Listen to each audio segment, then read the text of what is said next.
Ndio. Mimi nataka kwenda chooni. Nataka kwenda chooni.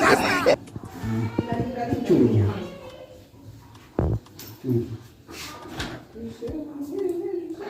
Unaingia huko. Unaingia huko.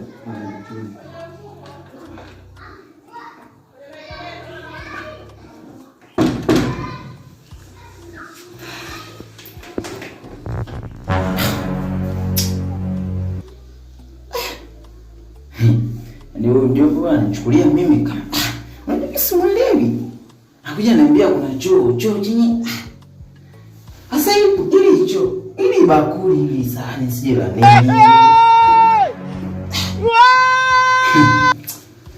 Mjomba huyu kumbe kishanichukulia mimi mtani wake huyu kishanichukulia mimi mtani wake. Sasa ili nalo si ndani kuna maji huko. Hapa na mbele kuna choo. Wewe mjomba Sokocho? Mjomba Sokocho?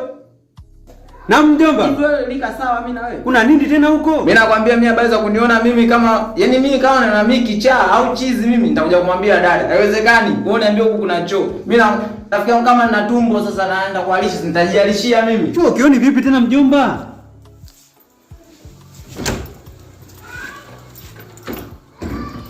Mjomba kuna nini? Sasa mjomba wewe unaniambia kuna nini? Choo kiko wapi mjomba? Mjomba, choo hiki hapa.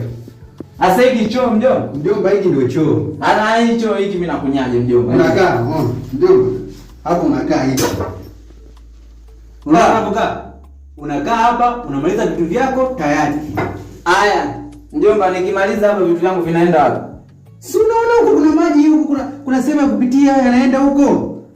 Mjomba ile beseni unaniambia kuna choo. Yaani mjomba unafanya nicheke kama mazuri. Hiki ndio choo. Umesikia? Angalia na hiki hapa. Ndio nikuonyesha.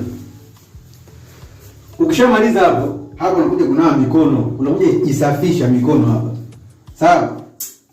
Mjomba mimi usinifanye mimi nije niongee kwa dada maneno ambayo hayanihusu. Wewe niambie kabisa kwamba hiki choo. Haya mimi nikimaliza hapa choo, sioni ndoo ya maji. Maana hata japo kule kijijini kwetu si kuna mashimo tu lakini unapata ndoo ya maji ipo pembeni. Haya wewe huku niambie choo. Haya kinyesi changu mimi kinakaa. Sasa mjomba sawa. Kijijini tofauti na huku.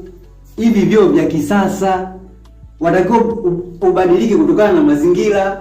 Kama umezoea kujisaidia kwenye vyoo vile vya mashimo huku hakuna. Huku unakaa kama nilivyokuonyesha, unakaa hivi hapa, unakaa na starehe.